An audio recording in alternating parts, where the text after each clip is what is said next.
Assalamualaikum warahmatullahi wabarakatuh. Alhamdulillah, wassalatu wassalamu ala rasulillah wa ala alihi wa sahbihi wa mawalah, wa la hawla wa la quwwata illa billah. Ashhadu an la ilaha illallah wahdahu la syarika lah, wa ashhadu anna Muhammadan abduhu wa rasuluhu la nabiyya ba'dah. Amma ba'du. Para jemaah yang dimuliakan Allah, pertama kita bersyukur pada Allah Subhanahu wa taala atas segala nikmat karunia yang Allah limpahkan kepada kita semua. Salawat dan salam atas Nabi kita Muhammad sallallahu alaihi wasallam, keluarga beliau, sahabat beliau, dan umat beliau sampai hari kemudian. Jemaah yang dimuliakan Allah, kita masih membicarakan tentang rahasia kehidupan hati. Malam ini kita bicara tentang salah satu di antara banyak penyakit-penyakit hati yang bisa mematikan hati, yaitu penyakit ini banyak disebutkan di dalam Al-Quran, yaitu penyakit ghaflah, lalai, abai, sering lupa. Itulah yang dimaksud dengan ghaflah. Allah Subhanahu wa taala mengecam orang-orang yang ghafilun dalam banyak ayat dan menyebutkan sifat-sifat orang-orang yang ghafil, orang-orang yang lalai. Memang tidak ada manusia yang tidak lupa, karena memang kita manusia di dunia perlu lupa untuk bisa menikmati dunia ini. Memang kita perlu lupa, tapi sifat ini, yaitu lupa yang melekat pada manusia, dia bisa menjadi penyakit, seperti halnya hawa nafsu. Di dunia ini kita perlu hawa nafsu, karena kita hadir di dunia juga karena adanya hawa nafsu. Tapi hawa nafsu ini bisa menjadi penyakit juga bagi manusia, menjadi sebab kebinasaan dan kehancuran, seperti halnya lupa. Dan ghaflah adalah kondisi di mana orang itu selalu dan senantiasa lupa, ya, mudah lupa, mudah melupakan. Allah Subhanahu wa taala menyebutkan di dalam surat Al-A'raf ayat 179 tentang sifat-sifat orang-orang yang ghafil, yang lalai. Walaqad dara'na li jahannama katsiran minal jinni wal ins. Sesungguhnya telah kami ciptakan isi neraka jahanam itu banyak dari kalangan jin dan manusia. Lahum qulubun la yafqahuna biha. Mereka punya hati, tapi mereka tidak gunakan untuk memahami. Walahum a'yunun la yubsiruna biha. Mereka punya mata, tapi tidak digunakan untuk melihat. Walahum adhanun la yasma'una biha. Mereka punya telinga, tapi tidak digunakan untuk mendengar. Ulaika kal an'am. Mereka ini seperti hewan ternak, bahkan lebih sesat lagi. Balhum adal. Kemudian Allah mengatakan ulaika humul ghafilun. Mereka itulah orang-orang yang ghafil, orang-orang yang lalai, orang-orang yang terkena penyakit ghaflah, hingga masuk dalam golongan orang-orang yang ghafilun, orang-orang yang lalai, orang-orang yang lengah. Nah, di sini Allah Subhanahu wa taala menjelaskan kepada kita ya, sebab seseorang itu terkena penyakit ghaflah ini dan masuk golongan orang-orang yang ghafil. Ada 3 hal di sini, dan itu adalah sebab mereka banyak masuk neraka. Ya, manusia yang masuk ke dalam neraka itu kebanyakannya karena penyakit ghaflah ini. Apa itu? Allah menyebutkan di sini 3 hal. Yang pertama adalah matinya fungsi akal. Ada hati, ada akal, tapi tidak digunakan untuk memahami. Yang kedua, hilangnya fungsi pengawasan, yaitu mata. Mata itu fungsinya untuk mengawasi. Ya, orang itu waspada karena banyak kamera. Ya, dia adalah orang yang waspada, hati-hati, nggak mau kecolongan, maka dia pasang banyak mata. Itulah CCTV hari ini ya. Kenapa orang itu pasang CCTV? Karena dia nggak mau kecolongan, dia nggak mau kemalingan, kan begitu ya. Nah, jadi fungsi mata itu adalah pengawasan, mengawasi. Nah, hilangnya pengawasan ini membuat orang itu jatuh kepada ghaflah. Dan yang terakhir, yang ketiga adalah hilangnya fungsi telinga, yaitu untuk menyimak, ya, untuk menyimak, mendengar. Ya, dia tidak lagi bisa menyimak kebenaran, menyimak kebaikan. Ya, maka mereka inilah orang-orang yang diumpamakan seperti hewan ternak, bahkan lebih sesat daripada hewan ternak. Dan mereka masuk kategori orang-orang yang ghafil, yang lalai. Nah, kita bahas satu persatu dari 3 poin ini. Yang pertama adalah Allah mengatakan lahum qulubun la yafqahuna biha. Mereka punya hati, tapi mereka tidak gunakan untuk memahami. Maksudnya di sini qulub adalah mereka punya hati nurani, yaitu mereka punya pikiran. Yang mana pikiran manusia ini sempurna. Dia bisa membedakan yang baik dan yang buruk. Kemampuan yang tidak Allah berikan kepada makhluk-makhluk yang lain. Allah berikan kepada manusia akal yang membuat mereka menjadi makhluk yang mulia. Maka seorang manusia adalah orang yang menggunakan akalnya untuk memahami. Menggunakan akal untuk memahami itulah yang disebut menuntut ilmu. Menuntut ilmu itu hakikatnya kita menggunakan akal untuk memahami. Jadi jangan sampai judulnya aja menuntut ilmu tapi nggak paham-paham. Ya, nah artinya tujuan utamanya nggak tercapai. Karena belajar itu, menuntut ilmu itu adalah menggunakan fungsi akal untuk memahami. Maka jangan berkata apa yang didengar, tapi apa makna yang didengar. Ya, karena kadang-kadang ilmu itu masuk telinga kanan, keluar telinga kanan, nggak lewat, Pak.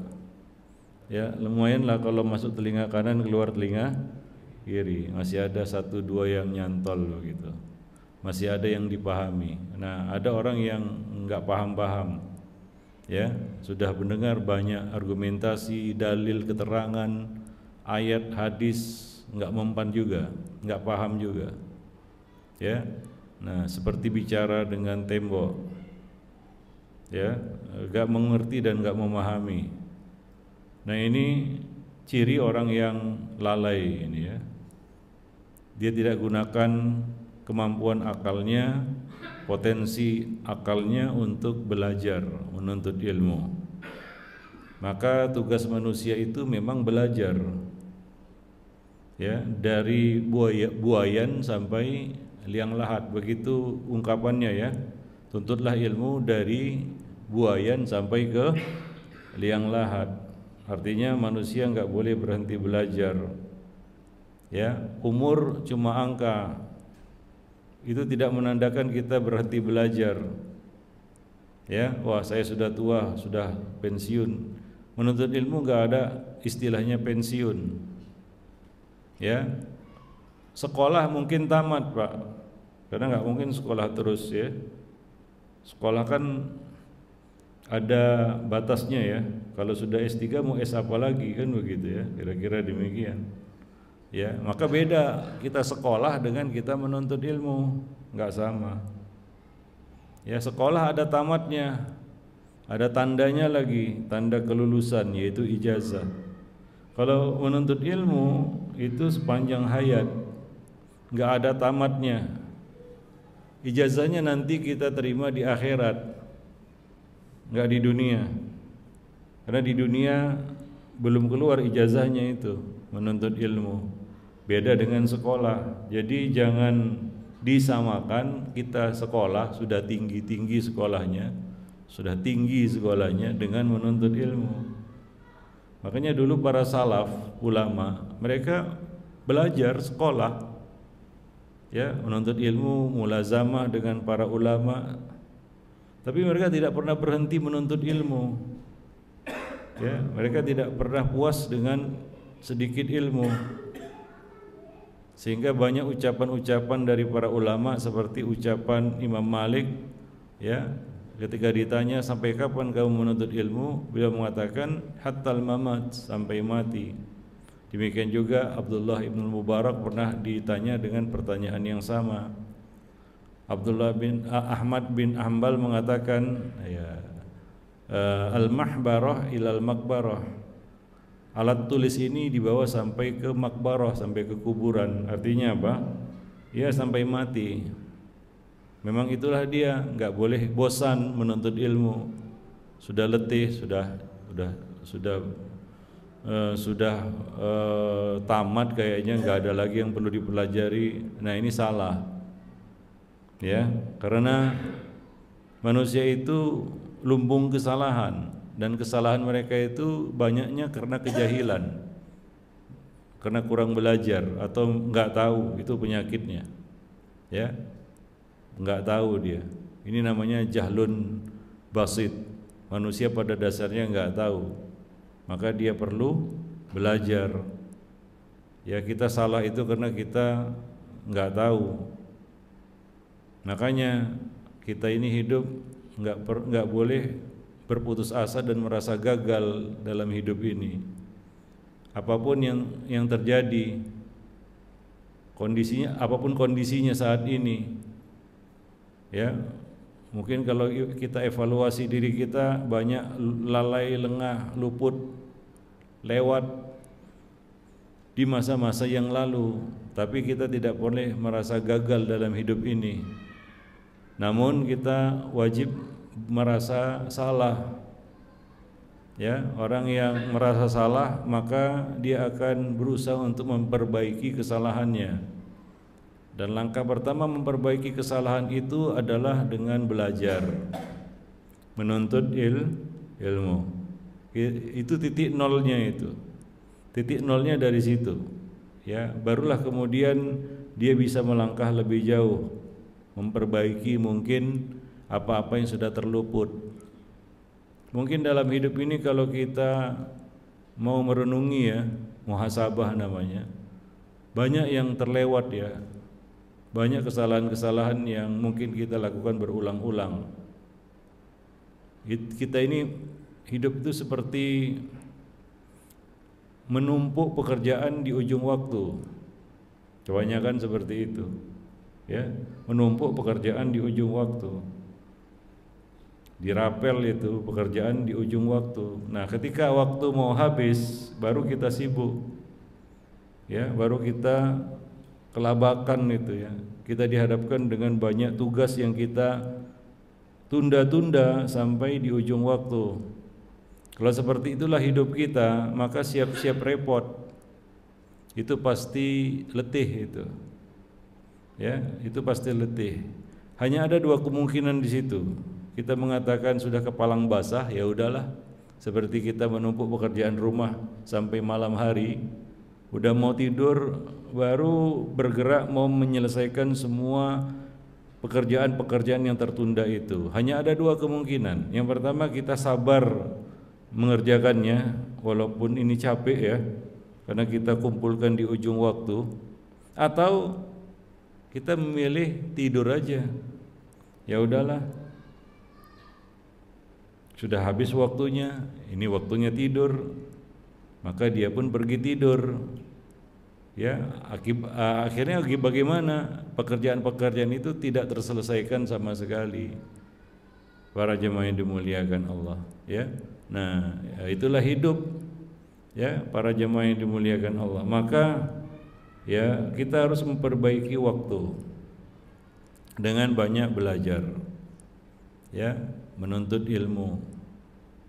Kita nggak tahu ya, kadang-kadang di majelis itu faedah apa yang kita dapatkan mungkin berbeda dengan faedah-faedah yang kita dengar sebelumnya. Para jemaah yang dimuliakan Allah, dan yang lebih penting lagi, kita duduk di sini itu untuk mengaktifkan akal kita untuk memahami, ya. Maka duduk di sini adalah untuk memahami, bukan sekedar ya kita, karena sebagian orang duduk di majelis ilmu itu untuk ya menghabiskan waktu aja. Ya daripada, mendinglah daripada di rumah, ya mending di masjid. Walaupun di masjid ya ada yang ngantuk, ada yang tidur, ya ada yang bengong, macam-macam kan, para jemaah yang dimuliakan Allah, ya. Nah, maka anugerah akal itu nggak boleh kita sia-siakan, ya. Memang hidup ini harus berpikir, ya. Akan berat nantinya kalau kita harus berpikir di ujung waktu, dan itu akan kita hadapi, yaitu sakarat, ya, ujung kehidupan itu akan kita hadapi.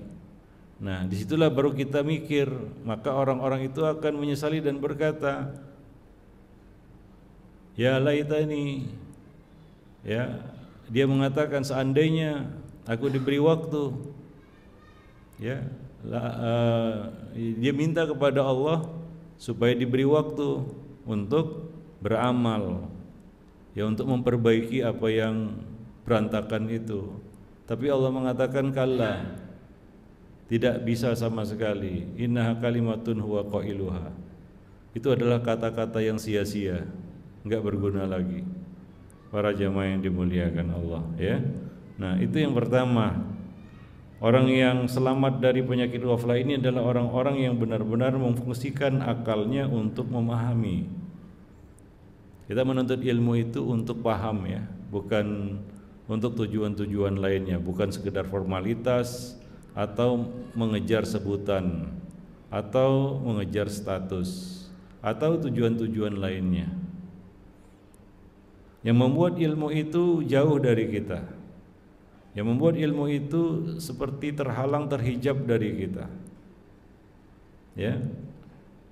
Yang kedua, orang-orang yang tidak menggunakan fungsi matanya untuk mengawasi, walahum a'yunun la yubsiruna biha. Punya mata tapi tidak digunakan untuk melihat. Maksudnya di sini melihat adalah fungsi mata itu untuk awas. Makanya dikatakan dalam hadis, ya, al-ainan wika usahi, hadis tentang pembatal wudu, ya. Dua mata itu pengikat dubur. Salah satu yang membuat wudu itu batal adalah buang angin, ya, baik itu dengan suara maupun tanpa suara, ya. Dan tidur adalah salah satu pembatal wudu, karena nggak tahu, ya, apa yang keluar dari dubur saat tidur. Maka Nabi mengatakan dua mata itu adalah pengikat dubur. Maksudnya pengikat dubur apa? Ya, mata bisa awas, tahu apa yang keluar darinya atau apa yang tidak keluar darinya. Itu fungsi mata. Maka Nabi mengatakan al-ainan wika usahi. Ya, artinya pengawasnya adalah mata. Maka itu artinya mata itu fungsinya adalah untuk pengawasan. Ya, seperti kita berjalan di atas jalan yang penuh beling, kaca, paku dan benda-benda berbahaya lainnya. Kalau kita tidak punya mata, nggak ada alat untuk mengawasi, mungkin saja kita terinjak paku ataupun kaca, beling yang ada di situ. Maka adanya mata fungsinya untuk pengawasan, mengawasi. Nah, orang yang ghafil adalah yang sudah lemah fungsi pengawasannya, ya. Dia tidak awas lagi. Artinya seperti berhidup seperti orang buta yang berjalan, semuanya ditabrak, macam nggak ngelihat apa-apa dia. Ya, maka fungsi mata itu adalah pengawasan, dan orang yang lalai itu adalah orang yang sudah lemah pengawasannya. Ya, nah seperti yang dikatakan oleh Umar ibn al-Khattab ketika ditanya tentang takwa, apa itu takwa? Maka beliau menjawab, takwa itu adalah kamu berjalan di atas jalan yang penuh dengan onak dan duri. Di depanmu ada jalan yang penuh dengan onak dan duri. Apa yang kamu lakukan? Tanya Umar. Maka dia mengatakan, aku hati-hati melangkah. Ya, setiap langkah itu diawasi, ya, enggak sembarangan, ya, gerusukan begitu ya. Pasti akan tertusuk onak dan duri itu. Maka Umar mengatakan kepadanya, itulah takwa. Jadi orang yang bertakwa itu orang yang, ya, fungsi pengawasannya itu baik, berfungsi dengan baik. Para jemaah yang dimuliakan Allah. Maka ya, mata itu adalah salah satu media ilmu juga. Kita belajar dari apa yang kita lihat. Ya, kita belajar dari apa yang kita lihat. Hingga ada ungkapan pengalaman itu adalah guru yang terbaik, ya kan? Betul itu peribahasa. Yaitu apa yang kita lihat dalam hidup itu adalah pelajaran. Ya, jadi bukan apa yang kita baca di dalam Al-Quran saja atau di dalam hadis. Hidup ini pelajaran. Sebenarnya banyak pelajaran-pelajaran yang kita saksikan dalam kehidupan, tapi kadang-kadang kita abaikan. Ya, ya, peringatan-peringatan yang membuat kita supaya awas dan waspada. Kadang sudah ada pelajaran-pelajaran yang Allah berikan, baik itu umat-umat yang terdahulu, yang sudah lalu, maupun yang ada di sekitar kita. Ya, tapi kadang-kadang kita nggak mau belajar dari pengalaman, dari apa yang kita lihat. Pengawasannya sudah lemah. Ya, mungkin kita bicara tentang contohnya rokok lah ya, secara ilmiah ya. Ya, akal bisa memahami bagaimana buruknya rokok ya, berdasarkan penelitian, jurnal dan lain-lain sebagainya. Ini contoh ini, ya, contoh aja. Ya, secara akal sehat kita bisa tahu itu, sehingga pembuatnya juga memberitahu. Ya, nah, dan sebenarnya pelajaran yang Allah berikan kepada kita bukan hanya dari sisi itu saja. Ya, dalam kehidupan kita juga lihat bagaimana menderitanya orang-orang yang pecandu rokok atau narkoba itu, ya. Kita bisa lihat, ya, banyak orang-orang yang kena serangan jantung, masuk rumah sakit, ya, dan lain-lain sebagainya karena akibat dari, ya, merokok. Nah, kita saksikan kadang-kadang dalam kehidupan, tapi kita sering abai, kita sering mengignore, ya, artinya melewatkan begitu saja pelajaran-pelajaran penting dan berharga di dalam kehidupan. Makanya Abdullah bin Mas'ud berkata, orang yang berbahagia dan beruntung itu adalah orang yang mau belajar dari pengalaman orang lain. Enggak perlu kan semuanya harus kita alami. Apa perlu masuk rumah sakit Pak karena merokok supaya kita tahu rokok itu buruk? Kayaknya nggak perlu ya. Perlu nggak? Nggak perlu. Apa perlu pakai narkoba sampai kecanduan baru tahu buruknya narkoba? Nggak perlu juga. Ya, orang yang beruntung itu, orang yang cerdas dan bijaksana itu adalah orang yang bisa belajar dari pengalaman orang lain. Jadi nggak perlu kita tahu dulu dan rasakan, oh, kamu sudah coba? Oh, ya, nggak perlu coba Pak. Ya kan ada kadang-kadang seperti itu argumentasinya. Nah, itu karena dia belum coba aja. Ya kita nggak perlu coba karena kita belajar dari pengalaman orang lain. Itu tandanya kita orang yang beruntung dan orang yang bijaksana. Orang yang ceroboh dan orang yang celaka adalah orang yang jadi pelajaran bagi orang lain. Ya, kita dijadikan pelajaran bagi orang lain. Jangan seperti fulan, jangan seperti fulan.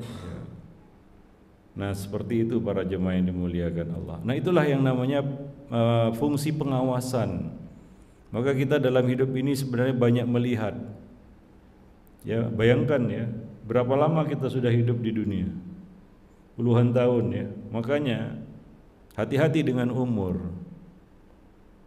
Dari satu sisi kita beruntung dapat umur yang panjang, tapi dari sisi yang lain resikonya, konsekuensinya juga berat. Ya, karena Allah menuntut semakin bertambah usia, semakin tua, kita harusnya semakin bijaksana. Karena orang yang bengkok di ujung usianya untuk bisa lurus lagi susah. Karena dia sudah terpola, Pak. Ya, untuk diluruskan itu berat. Para jemaah yang dimuliakan Allah. Maka Nabi mengatakan, laqad a'dzarallahu ila imri'in hatta balaghahu sittina sanah. Allah masih memberikan uzur kepada seseorang. Ya, mungkin masih Allah luruskan dia. Ya, itu artinya uzur. Ya, masih dikasih poin istilahnya. Ya. Hingga Allah sampaikan dia di umur 60 tahun. Jadi hati-hati dengan umur. Kadang-kadang orang suka berbangga dengan umurnya. Iya sih, karena enggak semua orang seberuntung dia mungkin. Tapi ingat, dari satu sisi yang lainnya ada konsekuensi yang harus dia terima. Ya, karena seiring dengan bertambahnya umur, panjangnya umur, kita dituntut untuk bisa lebih bijaksana. Kalau tidak, itu yang namanya percuma dikasih tua, Pak. Ya, percuma dikasih tua gitu. Tapi kita enggak bisa gagal menjadi orang yang bijaksana. Ya, tapi ya hati-hati, masa tua kan kemampuan kita juga agak berkurang, Pak ya. Iya. Kemampuan berpikir kita lama-lama melemah. Ya. Nah, disinilah fitnahnya masa tua itu. Ada penyakit yang enggak bisa sembuh yang membayangi, yaitu apa? Pikun. Para jemaah yang dimuliakan Allah, ya. Nah, maka ya gunakanlah ya semua yang kita saksikan dalam hidup ini sebagai pelajaran. Ya, kalau bisa itu menjadi catatan dalam hati kita. Kalau enggak ingat ya dicatat, ditulis kan begitu ya. Jadi pelajaran bagi kita. Para jemaah yang dimuliakan Allah. Jadi enggak perlu semua keburukan itu kita alami baru kita tahu dan sadar, enggak.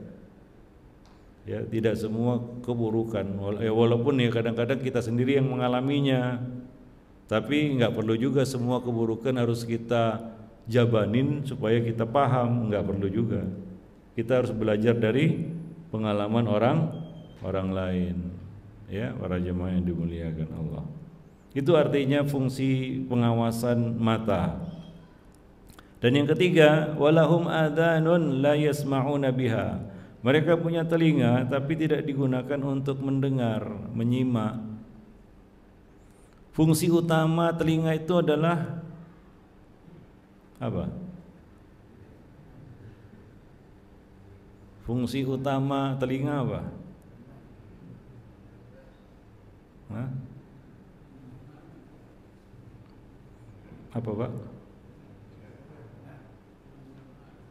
Mendengar. Tok. saja.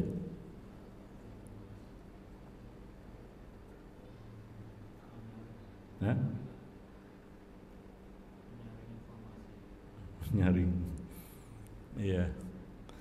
Fungsi utama, saya katakan fungsi utama ya. Memang telinga itu ya diciptakan untuk mendengar. Tapi sebenarnya bagi seorang mukmin bukan sekedar mendengar. Kalau mendengar, Pak, ya binatang pun mendengar. Ya. Nah, semua orang mendengar, tapi bagi mukmin telinga itu Allah ciptakan di kepalanya supaya dia bisa mendengarkan nasihat. Itu fungsi utama telinga. Ya. Kalau suara, semua suara kita dengarlah. Suara berisik, suara gaduh ya, suara apapun bisa terdengar. Kan ada ambang batas pendengaran manusia. Mulai dari 20 Hz sampai 20.000 kHz. Ya. Nah, itu ambang batas pendengaran manusia, suara yang bisa didengar. Tapi suara yang wajib dan patut kita dengar itu adalah nasihat. Jadi mukmin itu telinganya dibiasakan mendengarkan nasihat. Dan telinga mukmin itu mencari nasihat. Itulah fungsi utama telinga, bukan sekedar mendengar. Makanya saya katakan tadi, saya tanyakan, apakah mendengar toh? Ya kalau mendengar toh ya semua makhluk dikasih telinga mendengarlah dia. Yang paling besar telinga gajah lah. Ya kan? Ada yang lebih besar dari telinga gajah. Tapi bagi seorang mukmin bukan sekedar itu. Bagi mukmin telinga itu Allah letakkan pasang di kepalanya untuk mendengarkan apa? Nasihat. Maka biasakan telinga itu untuk mendengarkan nasihat. Ya, nasihat itu apa sih sebenarnya? Bagaimana kita gampangnya lah ya mengidentifikasi sebuah nasihat? Coba. Karena banyak juga yang mengatasnamakan nasihat. Tapi untuk bisa mengidentifikasi cara mudah lah kita katakan. Untuk bisa mengidentifikasi ini betul-betul nasihat ini, harus saya dengar ini. Apa coba? Ya. Ya. Ciri-ciri nasihat yang tulus, jujur, benar, baik, yang dikatakan nasihat yang tulus itu adalah sesuatu yang tidak enak untuk didengar. Ya. Kayaknya mau tutup telinga aja. Ini enggak enak didengar ini. Nah, mungkin itu nasihat yang sebenarnya. Iya. Kalau telinga kita terbuai mendengarnya, ya mungkin kita juga ragu ini nasihat atau bukan. Ya, kadang-kadang kita senangnya telinga kita ini dibuai dengan pujian ya. Makanya kadang-kadang sebagian orang itu dengar taklim pilih-pilih mana yang enak kedengarannya ini. Yang ini enak kedengarannya ini. Terbuai-buai hatinya kan gitu ya. Ya sah-sah aja, tapi itu belum nasihat baginya. Ya, kalau mau betul-betul dengar nasihat, ya ciri-cirinya adalah memang nggak enak didengar itu. Ya, contohnya kata-kata istri. Ya, kata-kata istri itu kadang-kadang nasihat, Pak. Ya, walaupun dia bukan konteks menasihati, ngasih tahu atau apalah namanya ya. Cuma kalau pedes terdengar di telinga, kadang-kadang itu ada benarnya, betul nggak? Ya. Ucapan-ucapan yang kita dengar, walaupun dia tidak katakan itu nasihat, tapi sesungguhnya, hakikinya, sejatinya, itulah betul-betul nasihat. Pernah nggak ditegur orang, Pak? Ya, mungkin dia bukan siapa-siapa, dia tegur aja kita. Kita pun responnya bagaimana? Melawan kan gitu ya, menyanggah, menolak, ya, ada rasa ingin membalas, mengcounter itu. Kita tak terima. Ya, nah kadang-kadang itulah nasihat yang sebenarnya. Ya, nah kenapa? Karena setan selalu menghijab telinga kita untuk mendengar nasihat. Dia nggak akan biarkan telinga kita terbuka untuk mendengarkan nasihat. Maka ditutupnya itu. Maka ciri-ciri nasihat yang sejati adalah nasihat yang benar adalah yang memang nggak enak kita dengarkan. Bergejolak, bergemuruh dada itu, ya, muter-muter kepala itu, ya, mendengarnya kan begitu ya. Nah, para jemaah yang dimuliakan Allah. Nah, itulah nasihat. Ya, di dalam sunnah beda antara kita mendengar nasihat dengan meminta nasihat. Kalau mendengar nasihat, itulah nasihat-nasihat umum namanya ya. Seperti taklim ini kan nasihat umum ya. Nah, karena ini tidak saya tujukan kepada orang per orang, enggak, untuk kita semua, kan begitu ya. Makanya sifatnya umum aja. Ini namanya mendengar nasihat di sini nih sekarang nih kita lakukan ini mendengar nasihat ini. Ya, ini levelnya ini masih level 1 lah ya. Ini masih level mendengar nasihat. Karena di sini kita mendengarkan qala Allah qala Rasul, ya, nasihat dari guru, ustadz ataupun ya seseorang yang menyampaikan ilmu itu kepada kita di sini. Tapi ada high level lagi, level di atas itu. Ini high level ini. Ini level yang lebih tinggi ini.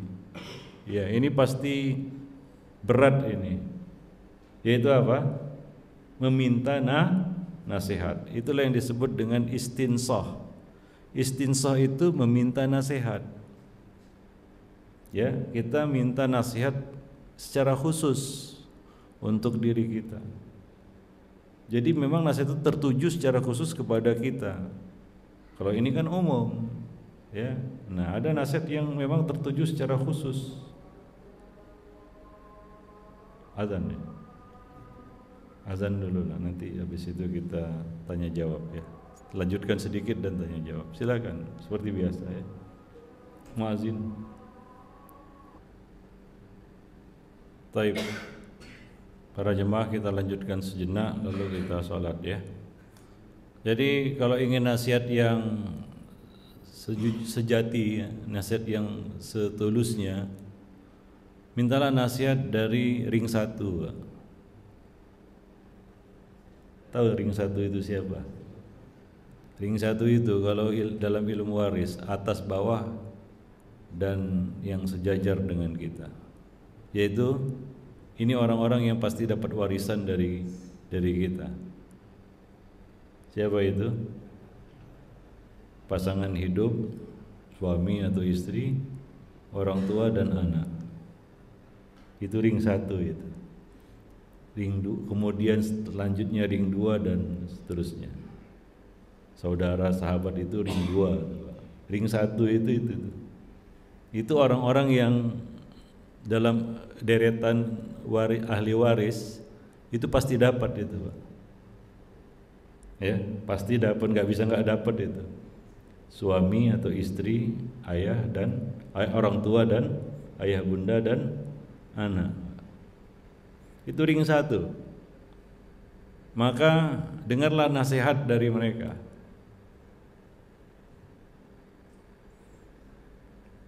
Ada sesuatu yang sebenarnya nasihat, tapi kadang-kadang kita nggak ngeh bahwa ini adalah nasihat. Apa itu? Coba. Ini sebenarnya nasihat ini, tapi kadang-kadang kita nggak sadar bahwa itu adalah nasihat. Coba. Apa? Hah? Apa? Apa itu?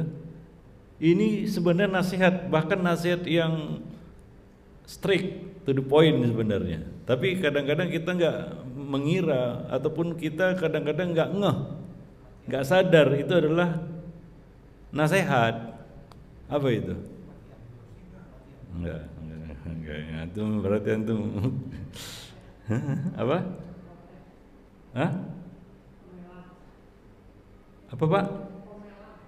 Omelan. Iya. Ya. Komplain dari orang-orang dekat kita. Antum pernah dikomplain sama istri, sama anak? Ya, kadang-kadang ketika istri itu komplain sama kita, anak itu nasihat sebenarnya. Tapi kadang-kadang kita nggak ngeh itu adalah nasihat. Pernah dikomplain istri nggak? Tiap hari. Berarti tiap hari dapat nasihat itu Pak. Itu paling nggak enak dengernya ya. Kan paling nggak enak denger komplainan ring satu Pak ya. Itulah kadang-kadang bentuk nasihat yang sebenarnya itu, sejatinya itu adalah nasihat itu.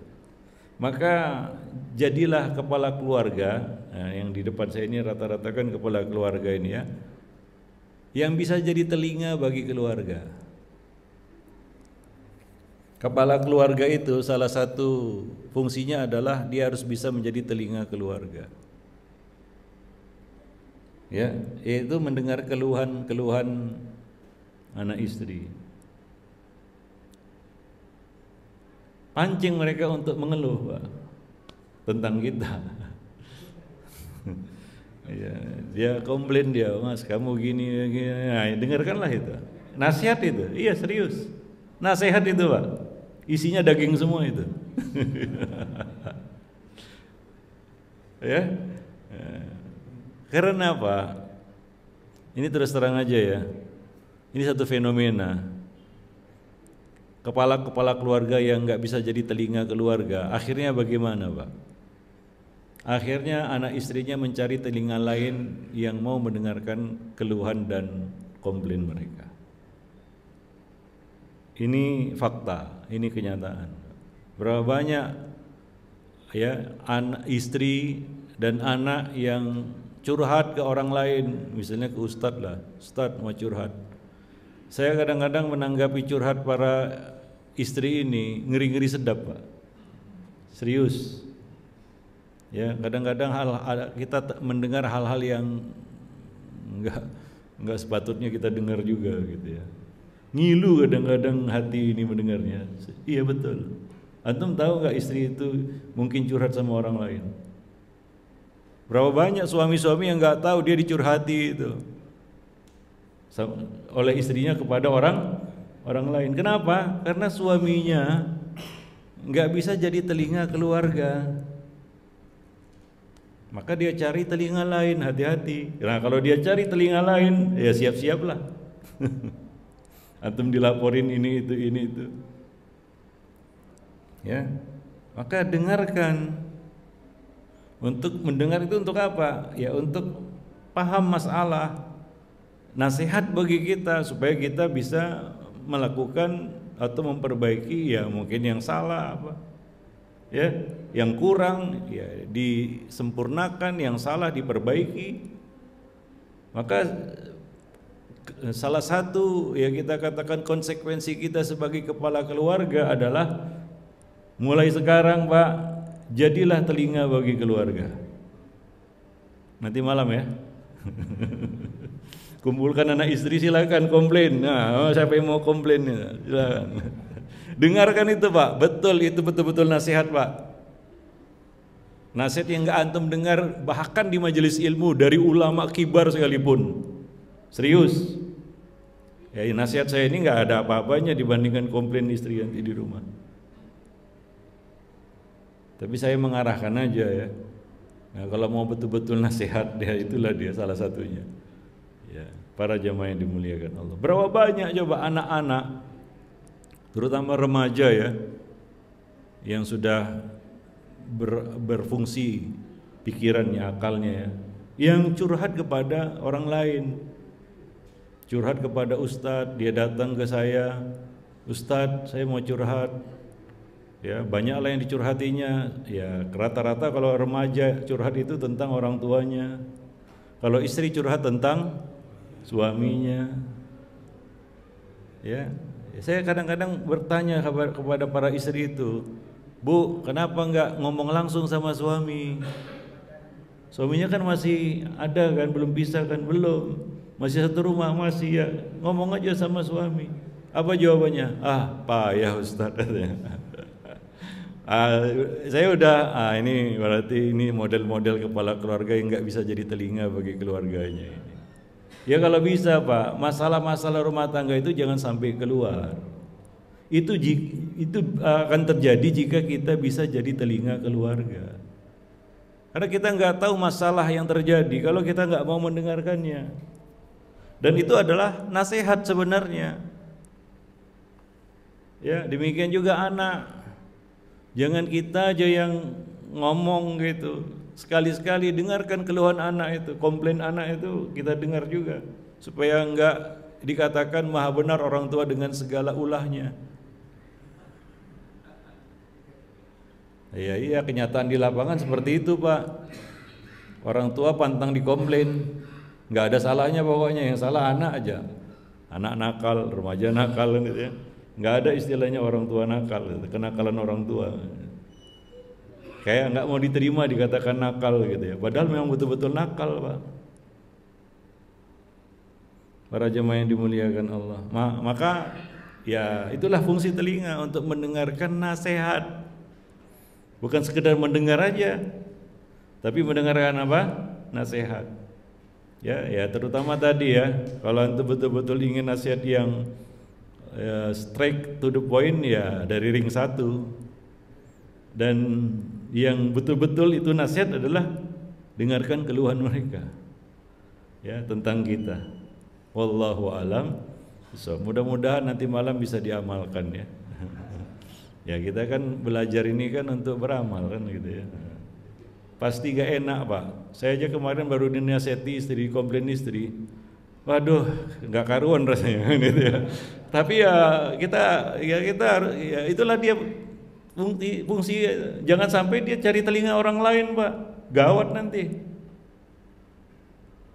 Ya.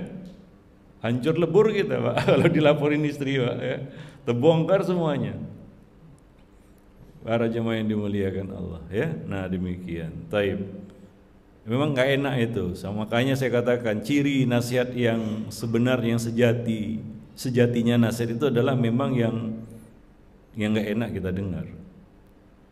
Kalau yang enak-enak kita dengar itu pujian itu ya. Ya kan? Enak itu didengar ya. Nggak ada beban mendengarnya. Para jemaah yang dimuliakan Allah.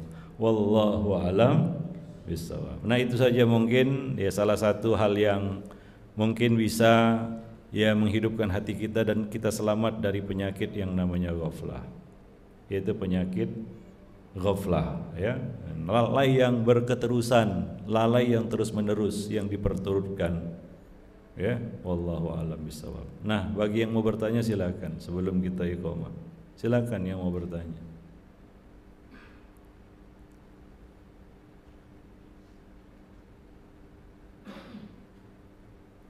Kalau nggak ada yang bertanya berarti antum sudah siap mengamalkannya itu.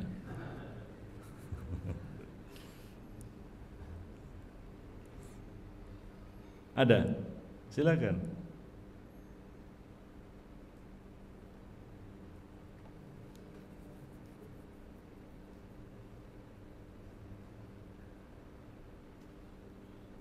Nggak ada. Ya. Ada ibu-ibu di sini? Nggak ada ya? Kalau perlu, ya.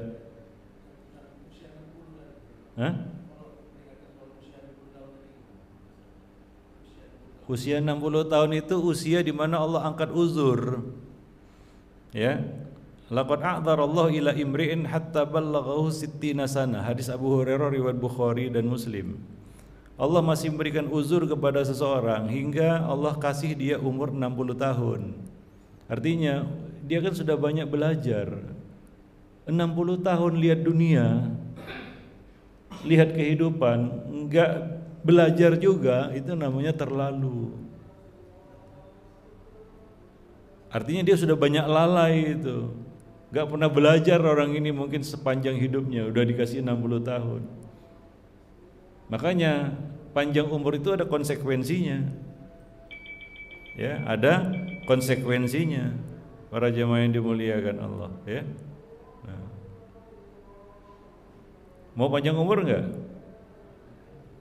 Mau kan? Siapa yang nggak mau kan gitu ya? Nah, cuma ingat ada resikonya, ada konsekuensi yang harus kita terima itu dari umur panjang yang Allah berikan.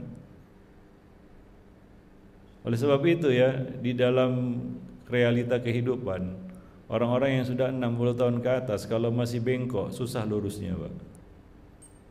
Iya, susah lurusnya. Ya, banyaklah hal-hal yang mempengaruhi seperti keterbatasan akalnya juga dan kelalaian yang terus-menerus sehingga hati itu udah lumpuh. Itu masalahnya. Orang yang nggak bisa mendapatkan kebijaksanaan di masa tua berarti sudah hilang kesempatannya untuk bisa jadi orang yang bijaksana. Makanya itu perlu dibangun. Ya, dibangun dia, di build up namanya. Oleh sebab itu Allah bicara tentang umur itu dengan angka. Umur 40 tahun itu di puncak usia, kematangan.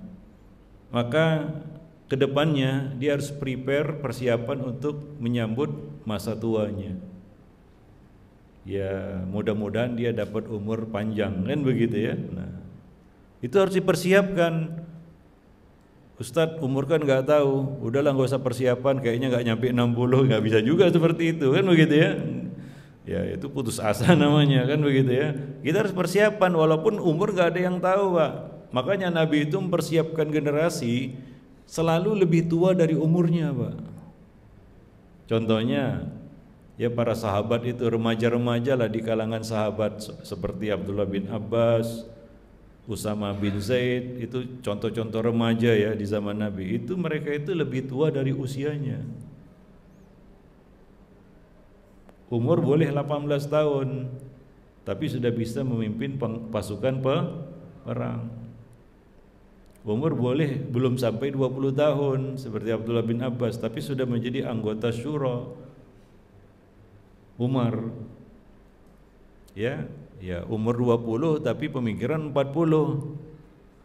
Wisdomnya, kebijaksanaannya seperti umur 40 tahun, jadi lebih tua dari umurnya. Walaupun ya masih terbilang remaja. Seperti itu. Artinya harus dibangun itu. Kalau enggak, Pak, ya udahlah. Dengan segala keterbatasannya, udah 60 tahun ke atas, sudah nggak bisa apa-apa lagi, susah. Maka berlakulah pepatah ataupun peribahasa, belajar di masa tua seperti apa? Mengukir di atas air. Kalau kita mau kasih perumpamaan yang lebih ekstrim lagi adalah seperti mengukir di udara, Pak. Kalau di atas air masih ada jejaknya kan gitu ya, walaupun kabur. Tapi kalau melukis di udara nggak ada yang ditulisnya sebenarnya. Halu istilahnya, itulah dia kata yang tepat. Sudah terkena halu dia. Maka kadang-kadang semuanya jadi terbalik. Sesuatu yang dia pandang baik ternyata buruk. Sesuatu yang dia pandang buruk ternyata baik. Seperti itu para jemaah yang dimuliakan. Itu 60 tahun. Ya, baik. Nah tadi kalau istri komplain di rumah dicatat, Pak. Itu nasihat itu. Nasihat pertama, komplain dia ini ya. Komplain masih tiap pagi masih sering dibangunin. Nah, itu komplainnya. Misalnya nasihat itu nggak ada mungkin orang lain yang ngasih nasihat seperti itu, Pak. Ya. Komplain kewajiban sering terlambat ngasih uang belanja, komplain ya. Itu nasihat sebenarnya. Iya, banyak komplainannya, banyak sebenarnya. Ya. Dari anak istri. Anak juga harus dengar komplainnya, Pak. Karena ya kita tahulah bahwa manusia itu nggak bisa mencium baunya sendiri. Ya, itu sifat manusia. Dia nggak bisa mencium baunya sendiri. Orang lain kebauan, dia merasa nyaman-nyaman aja, kan begitu. Nah, maka ya untuk mengendus bau kita perlu tanya orang lain. Kita harus dengar komplain orang lain. Wallahu a'lam bishawab. Baik. Nggak ada yang berani mengkomplain kita ya seperti anak istri kita. Ya. Karena mereka ring satu ini adalah orang-orang yang kita susah menyembunyikan rahasia dari mereka. Wallahu a'lam bishawab. Baik. Ya, enggak ada lagi kayaknya ya. Ya, kita cukupkan dulu sampai di sini. Subhanakallah bihamdik, asyhadu an la ilaha illa anta, astaghfiruka wa atubu ilaik. Assalamualaikum warahmatullahi wabarakatuh.